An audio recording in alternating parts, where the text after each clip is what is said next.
Hey everybody, it's the Mad Master here. I'm doing a video today, which is the third installment of my History in Metal series, which I had to really rack my brain and do what I had to do as far as retrospectively looking back at the year 1990, which is technically my second year into heavy metal and into buying music as well.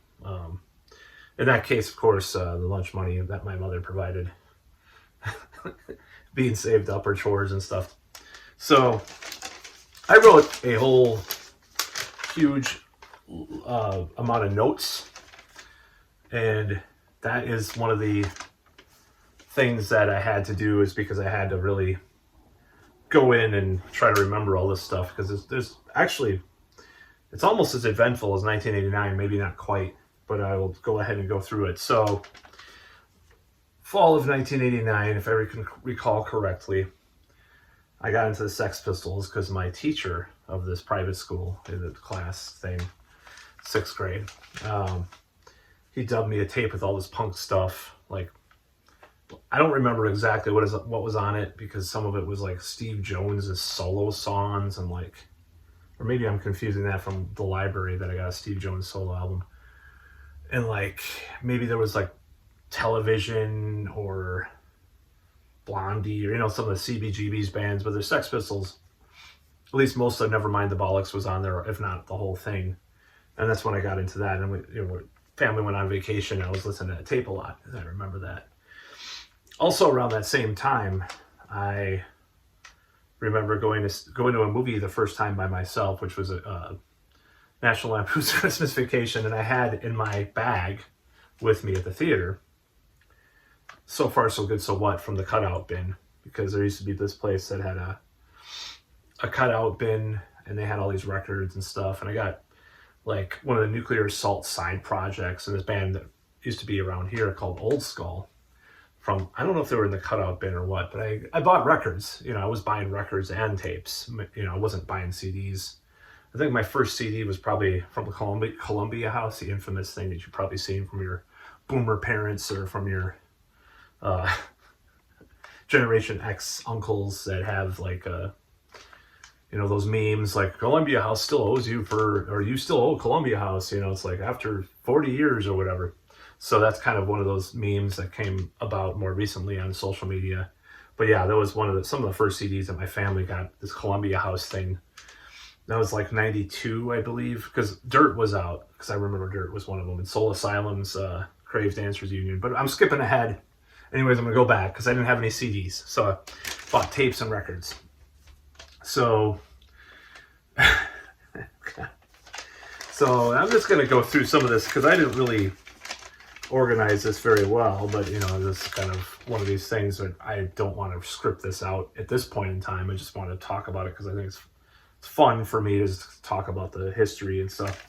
So there are two things that I kind of got into that fall into the winter of 1989 through 1990, and that's DRI and Suicidal Tendencies.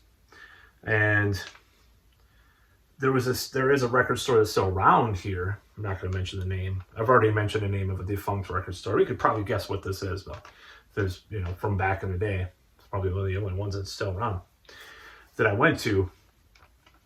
And I got, they had a punk section, and they had like a sort of a metal. They weren't as into metal, because this town has been historically pretty anti-metal and almost bigoted towards metal at times, honestly, growing up. So maybe it's a snooty, like middle class, like liberal attitude or something. Like, those working class metal people, whatever. Anyways, that's actually changed a lot the last like 15, 20 years. So I got into, some of this punk stuff. Like, I was trying to explore more stuff, and that fall into winter, I'm kind of doing the edge of an 89 into 90, just as a precursor to 90, sort of. I guess it kind of runs together, sort of, because some of the themes of the late 89 go into 1990. I started skateboarding. I liked Thrasher magazine. I'm going to use actually a thumbnail of me wearing a Vision Streetwear shirt in this on this video too, from around that same time. So I know exactly where that was taken. It was taken in San Antonio, Texas, in, was it Christmas break 1989 or maybe spring of 1990, spring break? I cannot remember. It's one of those two, you know, I don't remember, but it fits the 1990 theme pretty well anyway. So at least 89 through 90 and 91, or late 90 and into 91, when I do, when at the, probably towards the end of this video is when things get a little, there's a dark turn, so to speak. I'll just say that. It gets a little weird towards the end. So I went to this school and it was kind of politically correct, you know. I had friends. My friends were cool, you know. One of my friends, when me and my friends went shoplifting for fun a couple of times. He stole a shirt from the skateboarding shop. I stole. This is when I first heard Motley Crue. I think that was in early 1990. I heard Motley Crue's. Not Shout at the Devil, Too Fast for Love. I stole it on tape because my brother used to always tell me this story about how they stole their instruments. I'm like, Motley Crue improves ceiling, so I'll just steal their tape. So that's what, it's a true story, and I liked it.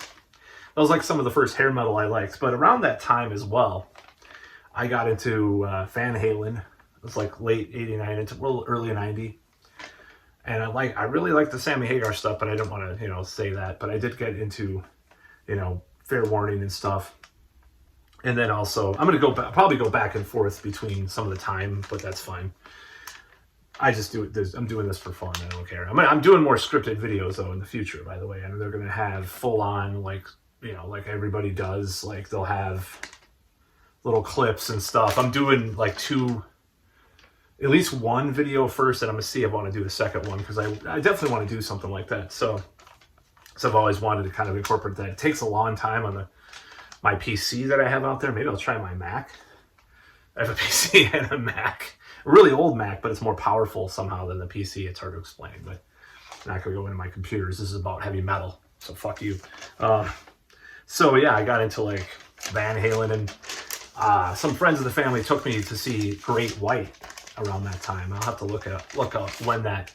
I'll actually probably put it in the video. If I can find the date of that, because I'm trying to remember exactly when that was. It might have been a little later. It might have been later in 90. But I liked Once Bitten, Twice Shy, because that was kind of a hit. And I liked that album, Twice Shy. But then it kind of, this is what happened at Great White. I just felt kind of empty after listening to it a couple times. And then a couple weeks later, it just kind of wore off. And I saw them live. This is what happened when I saw them live. A somewhat well-known band called Tesla opened, and also Badlands were going to open with Jake E. Lee. And by that time, like the 2 weeks or whatever that I liked Great White, it kind of worn off, even though I had a ticket, you know, friends of the family to go. I was like, oh, Badlands, that'll kick ass. And then Badlands canceled. So they gave Tesla more time before Great White set. And they proceeded to obliterate Great White off the stage. It wasn't even a joke. I mean, it's no joke. It was like Iron Maiden's kind of level of energy with like a hair metal band, you know. And then Great White, I remember Circus or Hit Parade or one of those magazines talking about the Madison show. It was like the people were just so like just standing around. They weren't like excited. Like Jack Russell was complaining. I'm not kidding. No joke. He was complaining about the show. So that's just a little aside. I don't know. I'll have to check when that was. That was around that time. I just remember because we lived in this co-op apartment. It's like not a co-op officially, but it was like separate apartments. There's like really PC, hippie, kind of yuppie types that did, you know, the organic farming and stuff. And there were these people, they did not like loud music, and they used to play classical music, which I like, you know, which I still like, and I liked back then to some extent. But I'll just say this. So me and a relative would try to troll them a little bit. And this is what I've got in the Garage Days Revisited EP by Metallica, and the song Last Caress / Green Hell, which is a Misfits cover. And we used to jump up on beds and stuff and try to annoy them because they would complain. They would knock on just for little things, and then they would blast their music. I don't remember the whole thing about that. This is like early 1990 through like 1990 proper. So, and then what happened was I proceeded to get into that song a lot. I was like, what is this? This is interesting. And I used to see the Misfits shirts around. Shit. Am I missing anything? I'll go back to stuff, of course. I used to see the Misfits shirts around. I'm like, those are cool. And I told my friend who was at that private school with me, one of my friends, I'm like, I don't know what the Misfits sounds like, but I really like their shirts. Total poser move, I know. But thankfully I didn't buy any for a little bit. But then what happened was one day in the spring, I believe it was the spring of 1990, I bought Earth AD. And I loved it. But that was the only tape that I had. Well, I actually that one took a little while to get into, I'll be honest. Like, it took a couple of weeks to get into. But that figures more into the story in a bit. So, I went to this private school. This guy that I know to this day is friends with me. And I used to pick on him, but we were kind of friends too. And we did our first role playing together with this other guy in this middle school. It's private middle school, just for 1 year, because my parents didn't agree on, my divorced parents didn't agree on keeping me there. So I went. There was culture shock the next year when I went to regular middle school. There was huge culture shock. I kind of went nuts. So, and I had some friends that were still, we're going to that middle school, said middle school. That was the people that I did shoplifting with for a little bit. I was into Taekwondo, and we saw Teenage Mutant Ninja Turtles, or I joined Taekwondo partially because of like Teenage Mutant Ninja Turtles, the movie and the comic that I bought. I bought the original Eastman Laird. I was obsessed with the black and white comic. So I got into that was around the time I got into comics. It's like 89, 90. Same as heavy metal. So when I'm anti-Marvel movie elitist, that's probably why, because I've liked them since fucking 1989. I don't like Marvel as much, but I like the X-Men and stuff. And then every Saturday night, of course, I'd watch the Headbangers Ball. My brother was still living there, at least early on in 90. Gumby, I think, was still living there. And Gumby was interesting because he had he was kind of a nerd compared to my brother and his other, more Hesher friends, so to speak. Because he had the Poison. I talked about this in a previous video. He had the Poison album, Open Up and Say Ah on tape, and my brother called him the F word, you know what I mean? But, of course, being a young person, this is what happens a lot of young people. They latch on to they don't have as much discretion when they're, a lot of younger people that aren't like as successful as their more studly friends. Thankfully, I wasn't like that, even though was like that.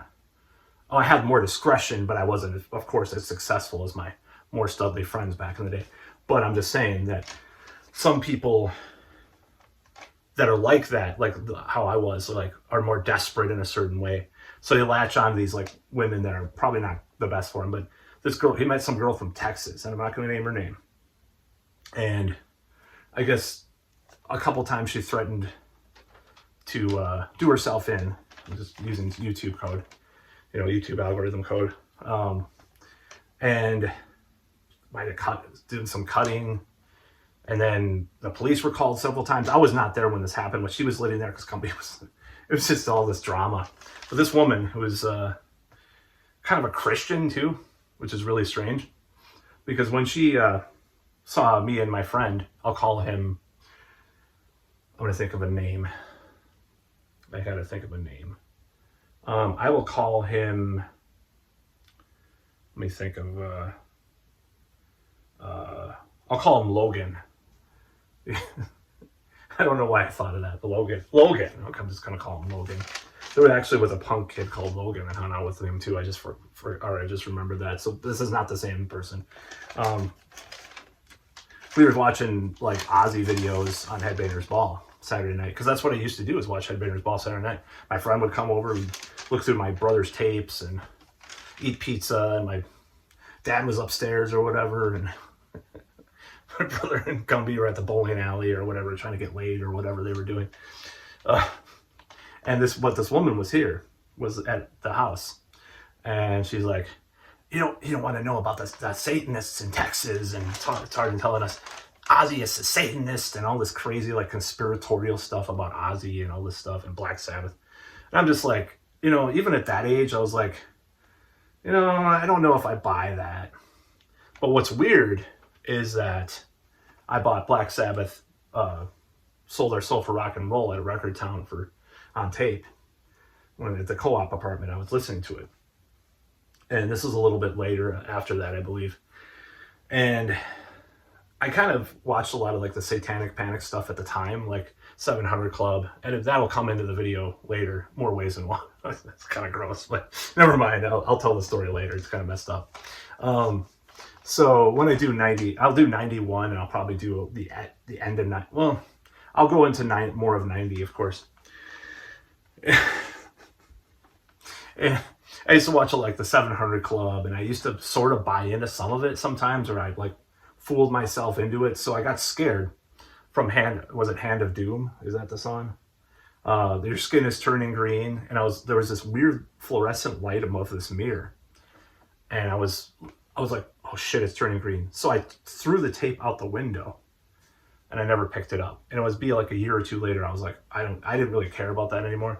I had a lot of weird like OCD style kind of things in my head back then, weird thoughts and stuff. So it was like, oh God, I don't want to be possessed. I don't want to turn green, like the song says, even though it's about heroin abuse and stuff. But anyways, thought I'd mention that too, which I feel really dumb for. And I wasn't like, I just did that as like an impulse, and then I forgot about I didn't forget about Black Sabbath necessarily, but I was just like kind of out of it about Black Sabbath for a long time until I was gifted that same tape by someone else that had like a daughter that I had all these old tapes, and they gave me Black Sabbath. It was like a year or two later, and finally it was like, yeah, I love Black Sabbath. Fuck this, It's so stupid. But anyways, really really weird story.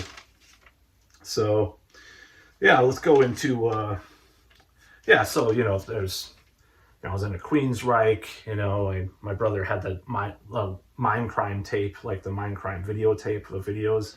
I don't know how I talked about that before. And okay, I'm going to get to that. So let's see. I had some friends that were kind of pushing the limits of the law a little bit. They weren't quite there yet, they weren't quite there, but I kind of diverged from them after a certain amount of time, and I'll go into that. So, we were going through early puberty, and there's this place called the roller skating rink, and they asked girls to dance, and they said yes. I did. She said no, and that kind of set a precedent because I was all depressed the whole night and all that stuff. Oh my God, why don't they like me? And that was kind of depressing. But what do? You go out and ask someone else, and I should have done that, but I was dumb at the time, so I had no clue. Well, go into that in future videos because I really had no clue what was going on. It's ironic that like pickup artist books and stuff actually gave me like, oh, teasing is I never hated teasing. I sort of got teasing, but I didn't like completely understand stuff like you tease someone and you like them and all that stuff. Like as a kid, I definitely was out of it more than I even was as a teenager for that. And going into teenage dumb because I was a dumb. But so I had an acoustic guitar that was gifted to me as well, and I started writing these songs like "Don't Look Down at Me," "Creatures of the Night," "Let's Burn the Flag." These are the first, and I blinked because I was turning 12. I blinked a girl at years old because that's what I wanted to do, is lose my virginity at 12, because my brother was always talking about sex all the time, so I heard him, and so it was kind of a bad influence. So I wrote a song about it. It was about a dream I had about that. And anyways, it's kind of embarrassing. Those are my first 4 songs, like "Let's Burn the," and I think "I'm Pissed Off" was like the 6th song. It was just me yelling "I'm pissed off" with like some bad guitar. These are like the first 6 songs I wrote.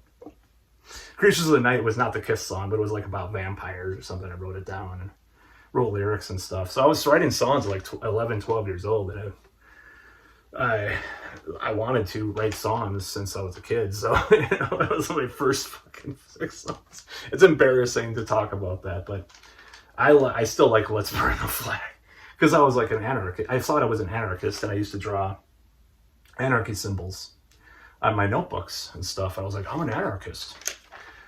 And then there was like these anarchy groups around town. There was like this sticker on this light pole outside the co-op apartment. It said something about fuck the government first, then let's get naked and high on LSD. Nobody gives a shit. Anarchy, let's go for it. That was what it said. This sticker. It was like 5 different stickers that said that for some reason. Someone pasted. I don't know. Maybe it was a band. I don't know where it's from, but it stuck in my mind all these years, you know. So that's a really strange little thing. But I used to see stuff like that. So yeah, I was into some of the same music, you know. I was getting into, and I wasn't really getting out, you know, in a lot of stuff, but I was seeing a lot of stuff at record stores, like I talk about, like Wazoo Records. I saw Gigi Allen. You Give Beloved a Bad Name, not for sale to persons under 18. I thought it was like biker rock, like AC/DC or Rolling Stones or something. That's what in my head, that's what it sounded like. And then I saw Danzig 1. And I opened it up and I was like, who are these guys? What the hell is this? Like I said, I had a relative that dated someone for like 2 weeks that they played the first Danzig album. I was like, that sounds pretty good. And that was that fall or into the winter.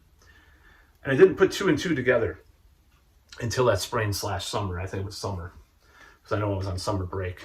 And I'm going to change the names of people again because I want to. And what happened was, you know, there was this video channel called the Jukebox Channel, and it was on cable. It was like actually, I don't know if it was on cable, or maybe it was on, it was one of these weird stations that's sort of like in this really ambiguous area of television where it was like cable, but I don't know. So they play these 4 videos and just like nonstop, because what you did is you called this 900 number and you requested a video that you wanted to see, and there was 4 videos that people always requested. It's called the song called Bass in the Box. It's like, I want to put my bass inside your boombox or something, like the lyrics were, is like a rap song. Oh, I think it was like 5 videos. Me So Hungry, which is a Me So Horny parody, I think that was on there. Madonna's Erotica, which had come out, and She Rides by Danzig, all the time. There was occasionally other videos. People would just request those all the time because they're risque, you know. MTV wouldn't play some of that, you know. So I liked She Rides, but I didn't think much about it until, I mean, I was thinking about it, but I was just like, you know, it's kind of, when you're a kid, there's so much stuff going on. So, I mean, when you're an adult, there's so much stuff going on, but, you know, not as cognizant of stuff all 100% of the time. And I still am not, you know. Sometimes when there's music like around, I'm like, oh, I'll check that out sometime, you know. But what happened was, my brother, in one of his weird phases, decided to, no, sorry. So what happened was, when did that happen? I'm trying to remember when this happened. So I was just walking around the neighborhood, and I'm gonna rename my friend here. I'm gonna call him Ralph. I think I called him Ralph in here. Yeah, Ralph. And he may or may not have an R name, by the way. Name beginning with R. I was wearing a Metallica shirt, and Metallica had not released a Black Album, but, you know, obviously they weren't an underground band by any means.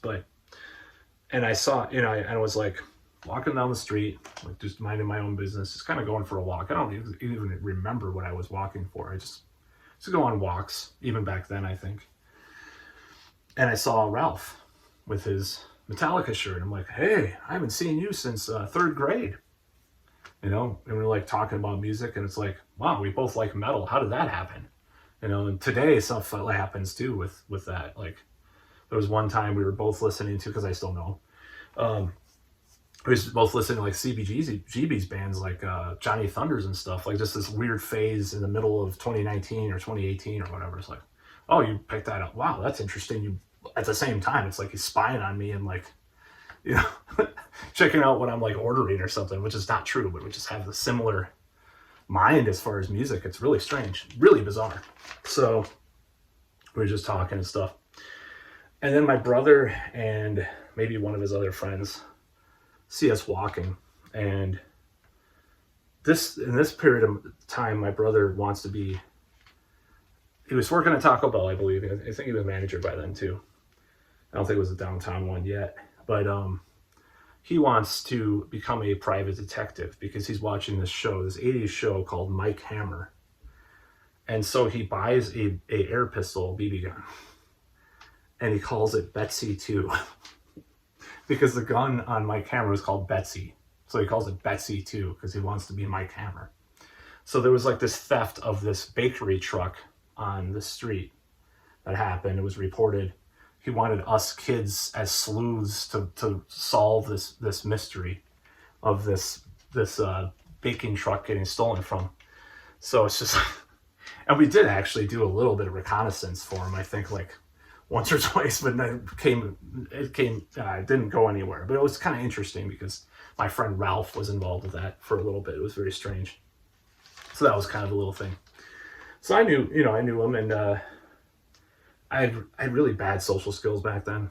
I mean, obviously, if that isn't apparent, and even worse back then than any time later. So it was kind of, I was kind of awkward with people and stuff, but we did manage to, because I lived pretty close to him. So we decided to dub tapes and stuff and start like exchanging music. And it turns out he had Danzig 1 and I had Earth AD. So I lent him Earth AD, he lent me Danzig 1. And it would happen with each iteration of Misfits or Sam Hain, all that stuff, and we kind of exchanged it. And I was like, fuck, this is awesome. I love this stuff. It just kind of, it got to me, Even when I was like Christian and stuff, I was like, oh, it's a little bit more esoteric than that. I wrote an essay in freshman year about how Danzig isn't really satanic, he's more esoteric, and I used these flowery language like he wasn't a Satanist. He's talking about this interplay of whatever. It's kind of pretentious, but I got an A. But so that's kind of what happened with that. And yeah, I'm trying to see what else I can cover on this video. I had this middle school stuff that happened. There was this Jehovah's Witness girl that I had a crush on that my brother was kind of a bad influence with that. He's like, and then there was a relation that had a very problematic boyfriend that gave me porn mags. And I brought them to school at this private school. And that was, I got into trouble for it because what I would do is, I think it was either Killing Joke or Dark Knight Returns trade paperback. Somehow I could fit the porn mag in there, and I was reading it during reading time in school. And then I brought every boy to the fucking bathroom to look at it. And then I was given the politically correct teacher who later denies being this woke or whatever, if you call it back then, even though we learned politically correct terms for like a week in the class, said, he started like giving me like a lecture about porn as exploitative and what happened to Linda Lovelace, which has been disputed, but I have no opinion about that. There's a lot of controversy over that. I don't know what happened. I wasn't into Linda Lovelace back then. I didn't see a porn video until maybe a year or two later. But anyways, so that was kind of the thing. And, it was like a lecturing of me doing that. So I got into trouble for that. And that was kind of I was going down a different road for a while because that's just the way it goes. But what really got me into a really bad place was that fall of 1990. And by then, I'm a DRI. It was probably my favorite band at the time. I used to listen to that and stuff. And I heard a lot of more extreme stuff. And Voivod I'd heard on the Headbangers Ball, and I wanted to get some of their stuff, but it took me years to get into them for real. And I heard Sepultura's. That was some of the first extreme or creator videos, like really late, almost 2 a.m. on Headbangers Ball. You'd watch until the end. They're playing like some of that stuff, So it was kind of interesting. I liked Creator, I think, right away. I don't think I liked Sepultura as much back then, but it was like I didn't seek it out until years later. But I'm just saying. So what had happened was, anyways, I'm going back to when I went to the regular middle school. So it was pretty obvious that some of my friends were kind of going down a different path than I was. You know, they wanted to. They were kind of going a more delinquent path than I was probably wanting to do. But simultaneously, I got really depressed. I had really deep depression. I'm not going to go into like all the events that happened because of that and relatives that I got on the outs for because of all these fights over anxiety and all that stuff. In this video and maybe future videos to talk about that. Mental health awareness. Oh, sorry, I just make fun of mental health stuff sometimes because it's just so like common to talk about nowadays. What you didn't used to. It's like the pendulum swung way too far sometimes. Sorry, I'm just being honest. So that's kind of the end. That was kind of the end of 1990. Like, you know, I had sleepovers and I was hanging out with these guys and they were cool, you know, and not Ralph. Ralph was a separate person from these people, by the way. I should mention Ralph. And so was, what do they call him? My friend, I'll just call him Martin, the friend I know today as well. Another friend I know today, actually. Who I made fun of and was kind of a friend of me. I pushed him into the lake and stuff one time. And then I jumped in the lake because I felt bad, you know. But anyways, you know, it was the fall too, which is pretty ridiculous. And I stabbed him with a pencil. Man, that was terrible.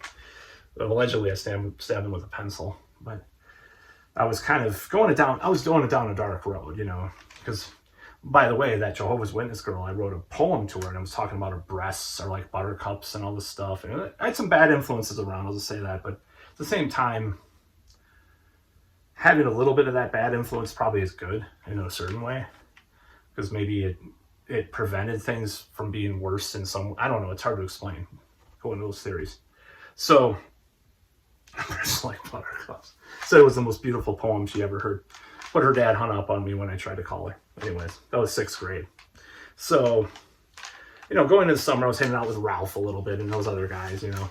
Going to Rollerdrome and trying to talk. I didn't talk to girls. I was scared shitless of them, even back then. But they were talking to girls and stuff. They were doing way better. Seems to be better at times.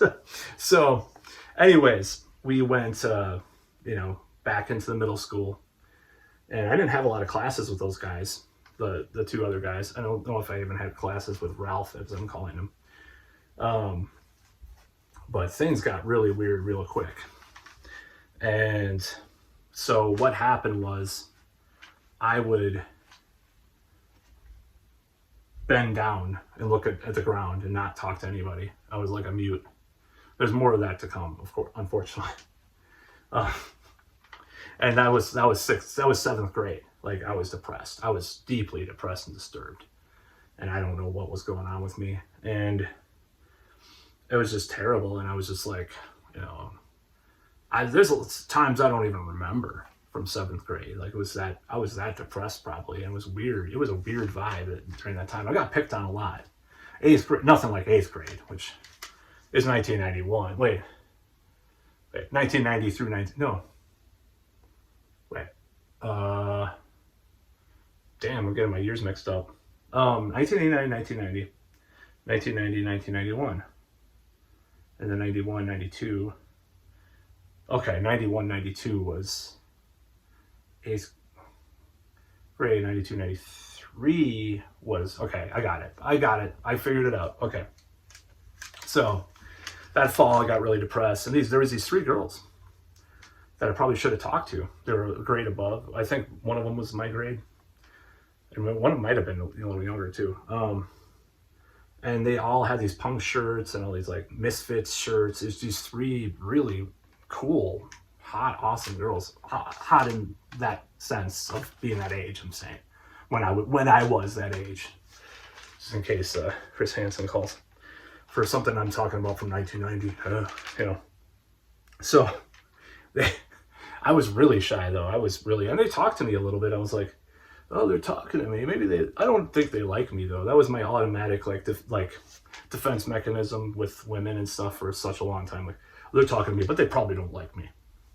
Even though one of them could have liked me, but I couldn't read signals. I was so clouded in my own head that I just didn't even know when girls liked me back then. But then I'm looking back, I'm like, she probably did, and then she probably didn't. Like, these different situations, you know.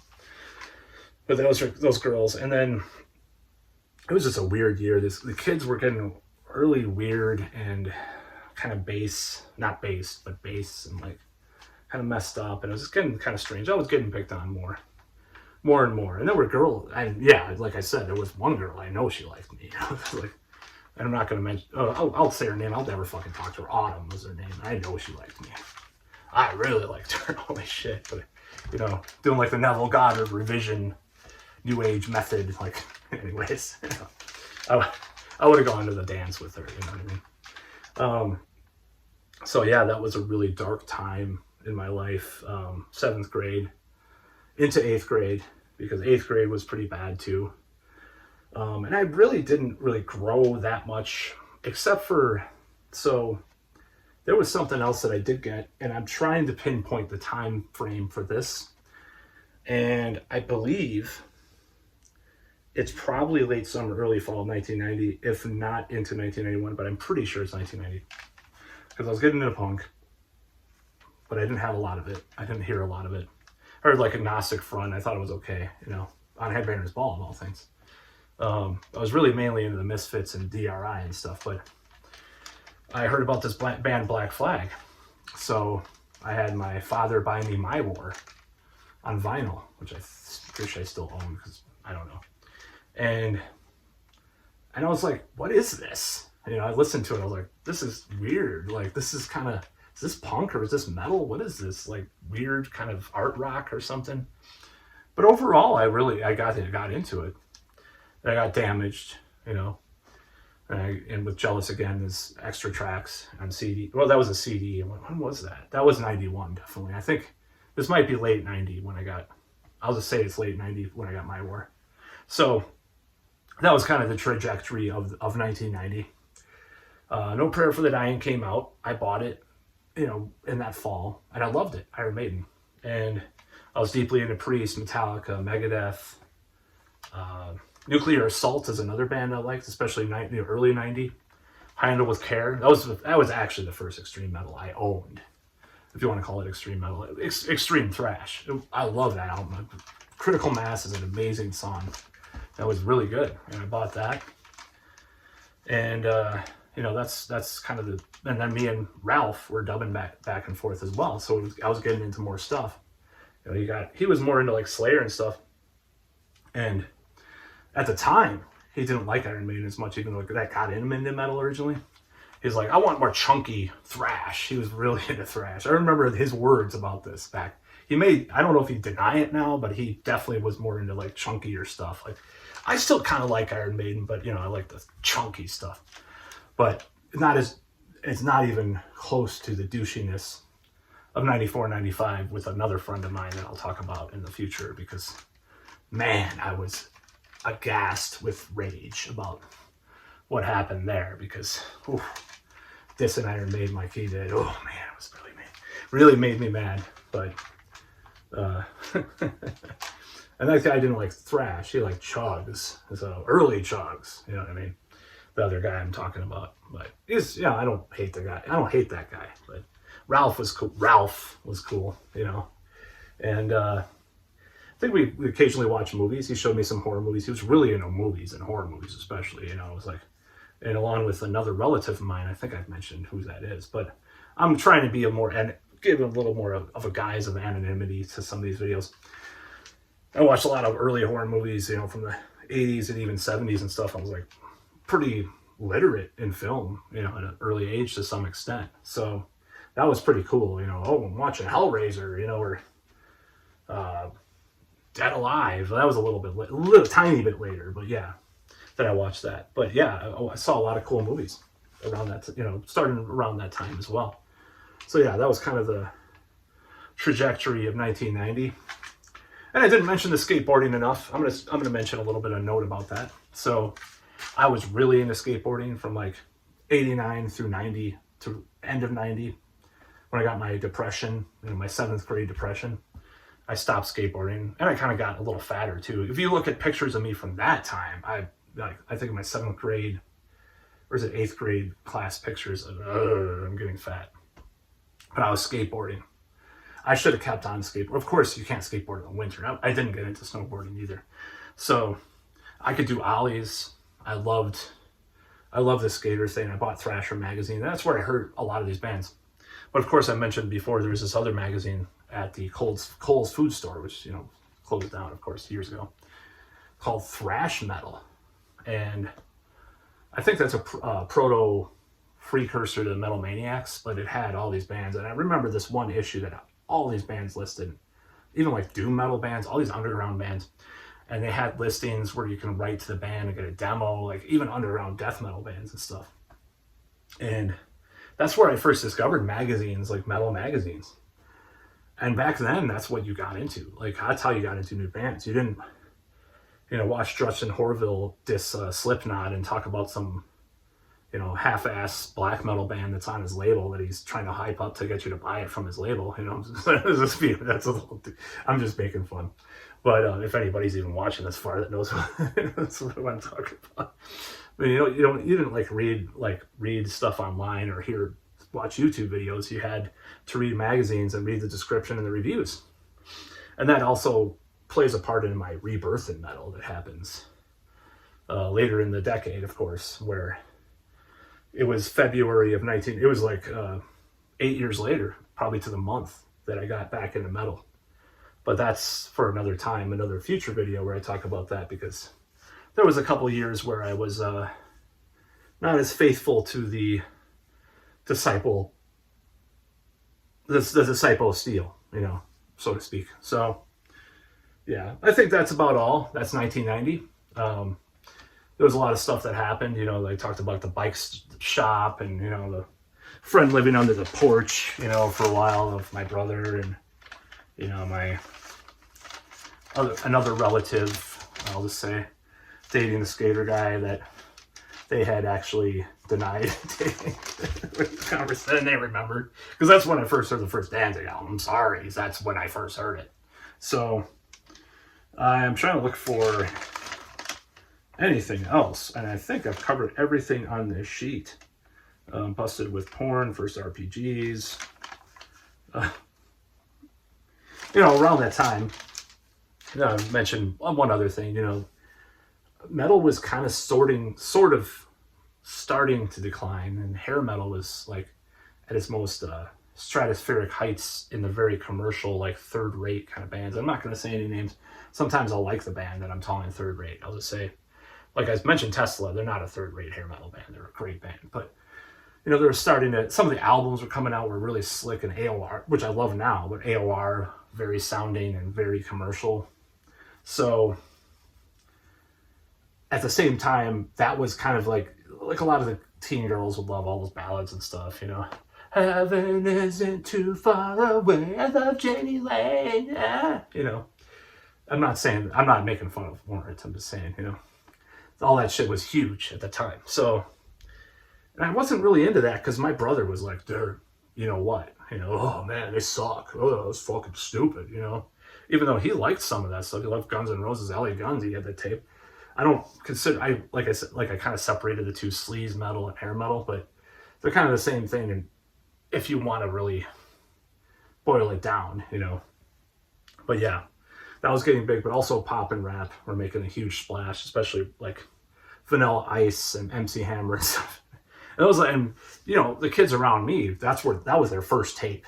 That was an Iron Maiden Live After Death. Of course, that wasn't my first tape. My first tape was probably the Back to the Future soundtrack, but first like tape of real music that I got really into, like super into, was the first tape. So, and it was, I had MC Hammer and Vanilla Ice, great, It'd be like a rap fan saying, yeah, I first got like Straight Outta Compton and like, or something like that. Like back then, it'd be like the equivalent of that, like when you're talking about like versus hair metal, something like that. I don't know what I'm saying with that, but it's kind of a ranting or a stream of consciousness way I'm doing this video, but that's kind of how it went with that. So I was pretty early at that time. And of course, 1991, which I'm going to talk about in the next video, because I'm trying to do year by year. And I don't know if I'm going to do year by year all the way through, but I'm going to try my best, because I'm trying to find old pictures of me that were from that time. And I'm having a hard time finding some of the, there's some gap years.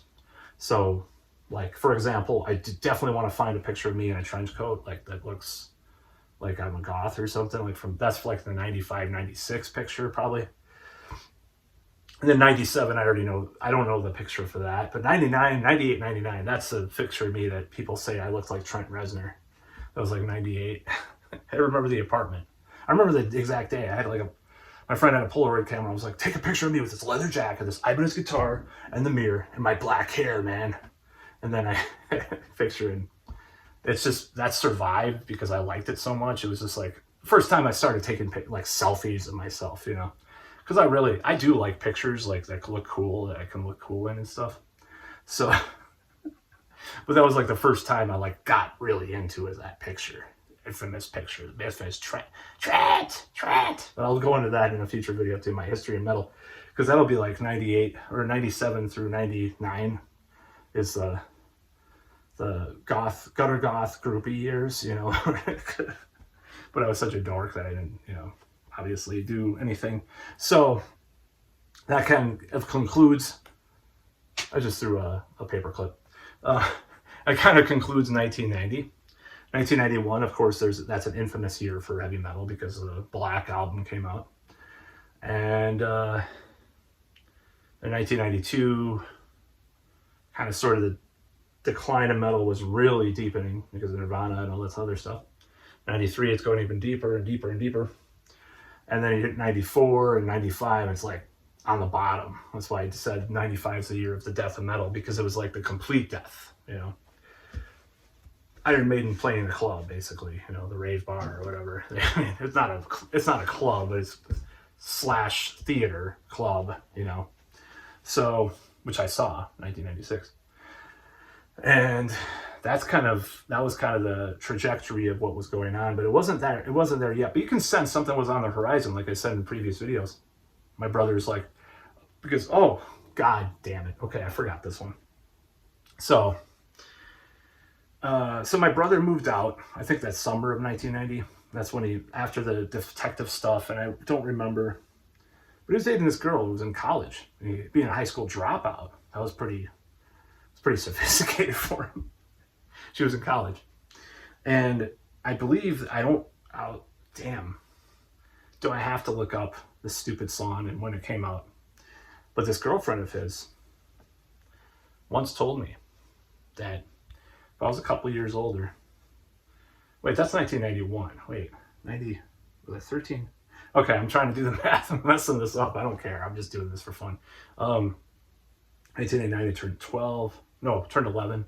No, 1989, I turned 11. 12. Okay, that's 1991. I apologize. I'm not going to go to 91 yet. But it seems like it kind of blurs together sometimes, so it wasn't 91. It was still 1990. I'm not going to go into what happened with that girl I really had a crush on. Oh my god.